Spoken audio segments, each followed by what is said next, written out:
Olá a todos. Bom, pessoal, hoje eu quero refletir sobre um versículo que eu li em 2 Timóteo, no capítulo 4 e no versículo 7, onde o apóstolo Paulo, ele diz: Combati o bom combate, acabei a carreira, guardei a fé. Bom, eu fiquei meditando nesse versículo. Eu confesso que esse versículo para mim, ele nunca fez tanto sentido na minha vida e eu nunca encontrei tanto sentido no versículo igual hoje. Bom, eu posso imaginar aqui que no final da vida do apóstolo Paulo, eu fico imaginando esse desabafo que ele fez na sua carta para o pastor Timóteo, né? Ele ali se despedindo, né? E eu fiquei pensando quanta coisa o apóstolo Paulo ele não sofreu na vida.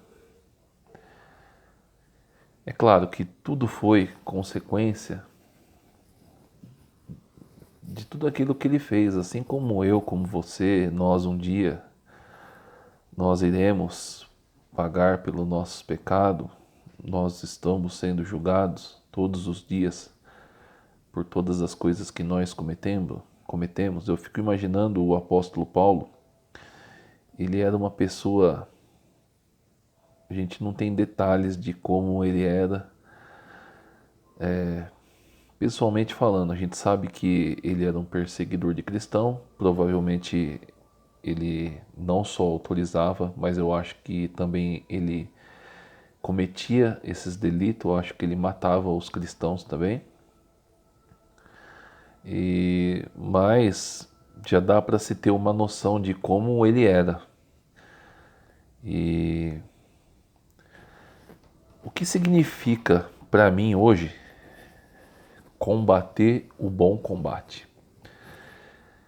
Esse versículo ele é muito usado nas instituições religiosas com relação a coisas mundanas, com relação a assuntos financeiros, a batalhas espirituais, se a pessoa ela vence um determinado tipo de doença, ou se ela vence uma determinada tipo de crise financeira, ou se ela vence uma situação difícil. Então eles enquadram esse combati o bom combate nessas divergências, assim dizemos. E para mim, na minha opinião, o que eu penso hoje a respeito do bom combate, eu imagino o apóstolo Paulo, quando ele disse isso, ele estava se referindo a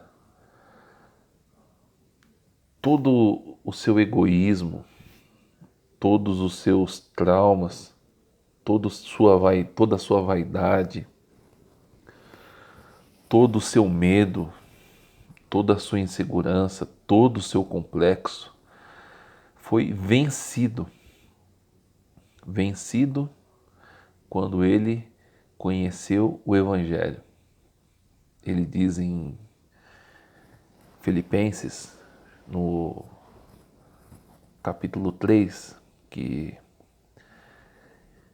se tinha alguém que tinha motivo para se orgulhar de toda a carreira dele, como judeu, como fariseu, como as coisas bem-sucedidas, entre aspas, do brilho que ele teve, do sucesso que ele teve, da fama que ele teve, tudo aquilo para ele era esterco. E ele fala dessa maneira. Eu não estou aqui usando de eloquência, eu não estou aqui usando de frase de efeito para deixar o mais forte, para trazer mais ênfase para aquilo que ele fala. Não, ele diz que tudo aquilo era esterco. E eu penso que o apóstolo Paulo ele viveu num período onde a vaidade humana ela era muito aflorada. Os homens eles não tinham redes sociais, eles não tinham Facebook, eles não tinham internet, eles não tinham carros, não existiam muitos palácios como se existem hoje, muitos bilionários. Então vamos se dizer assim que todo mundo era no mesmo nível, todo mundo vivia no mesmo patamar. Mas eram pessoas muito vaidosas com relação à sabedoria, principalmente os gregos. Eles eram considerados muito sábios e realmente, se tratando de sabedoria humana, eles eram mesmo, e a gente sabe disso porque a gente vive hoje, a nossa história está muito relacionada ao nosso passado. Eles continuam influenciando até hoje na sociedade. Muitos cientistas, muita gente famosa, muita gente intelectual são pessoas que foram influenciadas por esses pensadores do período de Paulo. Então, ele desabafa nessa carta e ele diz: combati o bom combate, acabei a carreira, guardei a fé. Eu imagino ele chegando no final da sua vida e olhando para trás e falando assim: eu venci toda a vaidade, eu venci toda a soberba, eu venci todos os traumas, eu venci a síndrome do pânico, eu venci o desespero, eu venci a angústia, eu venci a vaidade, eu venci a ambição. Entende como é diferente? O combate que as instituições, na sua grande maioria, tentam aplicar nesse versículo, que é o combate da batalha espiritual, do sucesso econômico. E o apóstolo Paulo, muito pelo contrário, ele relata que tudo aquilo para ele, toda aquela sociedade que hoje é muito admirada, pessoas leem muitos livros desses pensadores, eles fazem muita influência, eles são muito famosos, e isso para o apóstolo Paulo, que vivia naquele meio, para ele não tinha sentido, não tinha significado nenhum. Mas por que não tinha significado? O Senhor Jesus disse: assim diz o Senhor, não se glorie o sábio na sua sabedoria, nem se glorie o forte na sua força.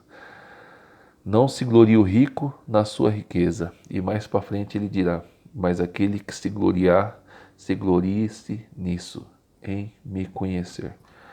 Porque no livro do apóstolo Paulo, a carta para os Coríntios, o apóstolo Paulo fala que toda a sabedoria humana, toda a inteligência humana é tolice, é burrice. Tudo que o homem sabe, tudo que o homem pensa, toda a política humana, toda a sociologia, toda a filosofia, toda a ciência, vocês perceberam que não apontam para lugar nenhum? Não se soluciona nenhum problema, não se resolve nada. O mundo está em constante conflito, a raça humana nunca conseguiu atingir um equilíbrio. Então eu penso assim, se esse equilíbrio ele não foi atingido, ele não foi alcançado, é porque toda essa sabedoria, todo esse pensamento, toda essa doutrina humana, ela não é eficaz. Ela não é eficaz.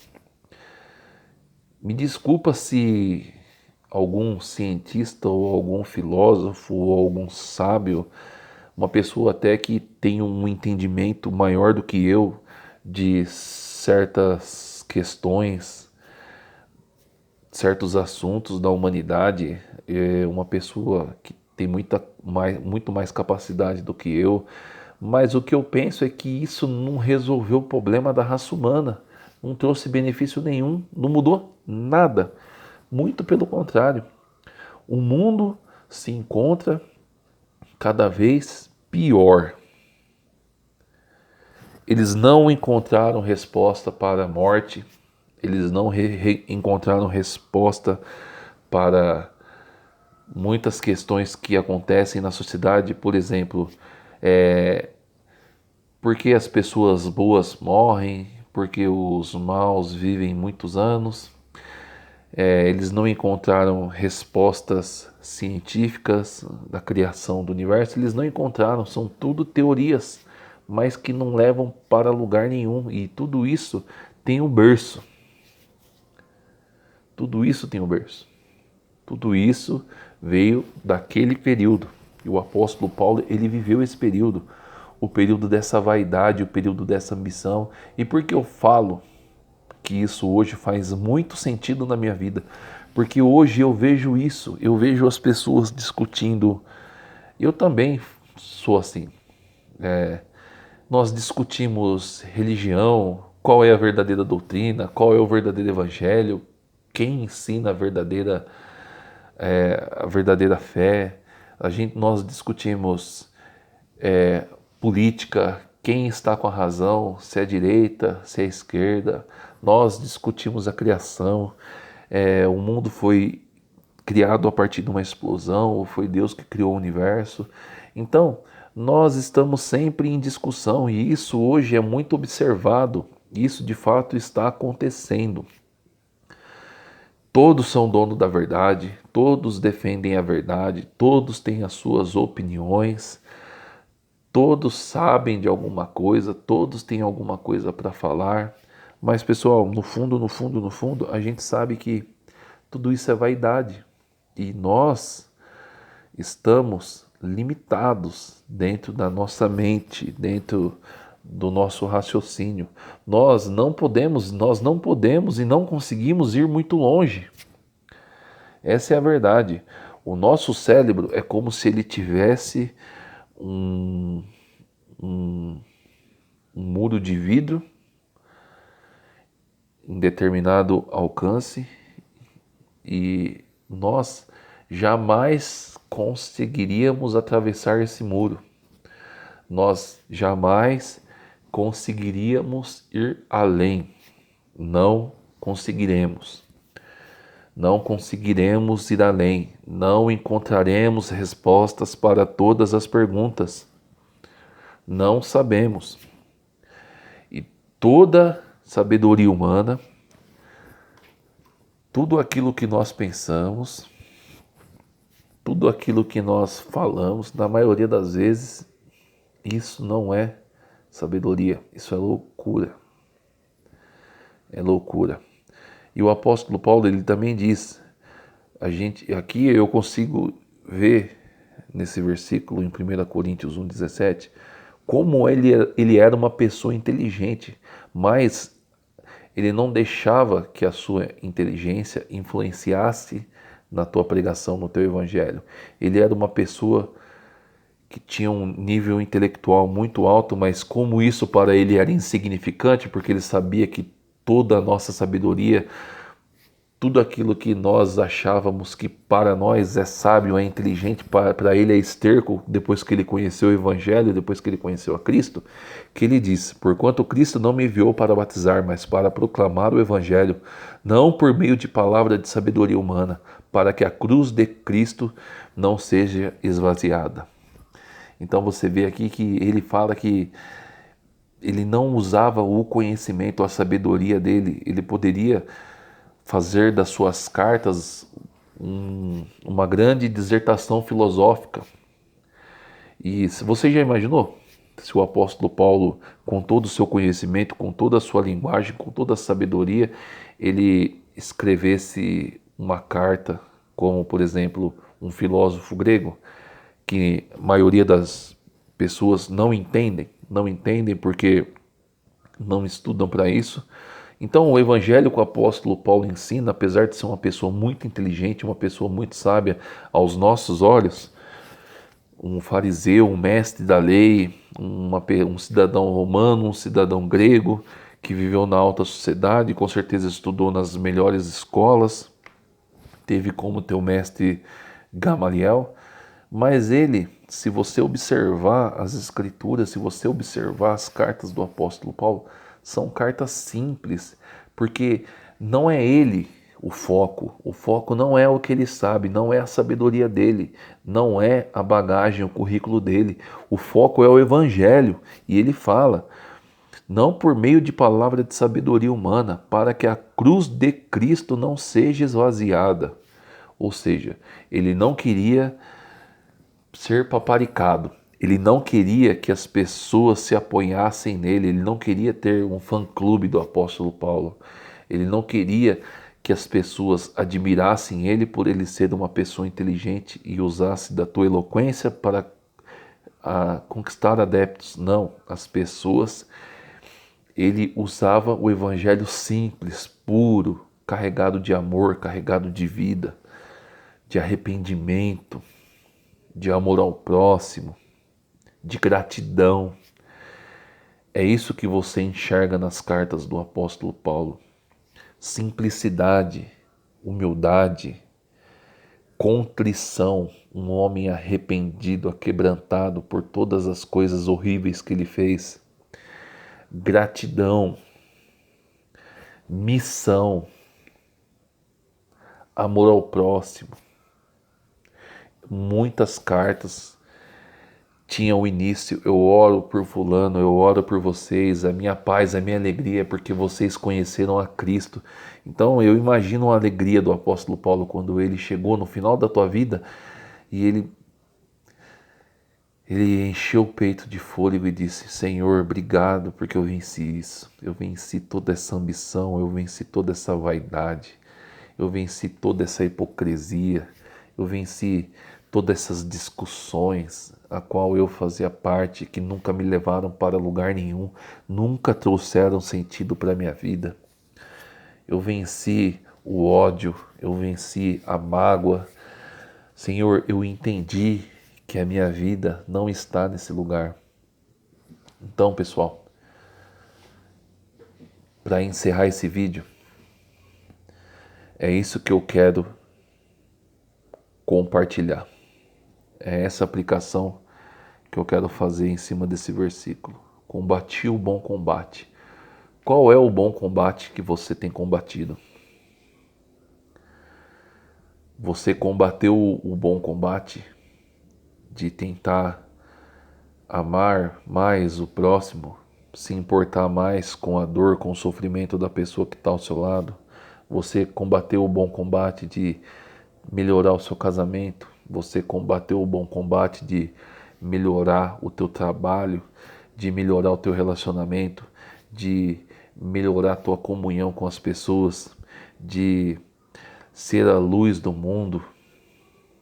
É esse, pessoal, o bom combate. É isso que traz o verdadeiro sentido para a vida. É a única coisa que vale a pena lutar. É pelo evangelho.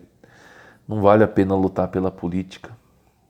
Não vale a pena lutar por direita, esquerda. Não vale a pena lutar por instituição religiosa.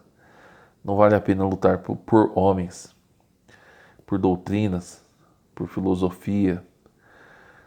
Eu penso isso, eu acho aquilo, esse é meu jeito. Não vale a pena lutar por isso. Esse não é o bom combate. O bom combate é quando eu consigo me desvincular desse mundo cada vez mais, quando eu começo a perder o prazer, quando tudo isso que eu achava que fazia sentido para a minha vida não começa a fazer mais sentido. Esse é o bom combate. E eu espero que esse vídeo, por mais simples que ele seja, porque eu também não quero adeptos, eu não quero impressionar ninguém, eu não gravo para receber elogios. Críticas são muito bem-vindas, mas eu espero que a gente, e eu principalmente, eu consiga refletir mais sobre a minha vida, se eu tenho realmente combatido o bom combate. Pessoal, é isso aí.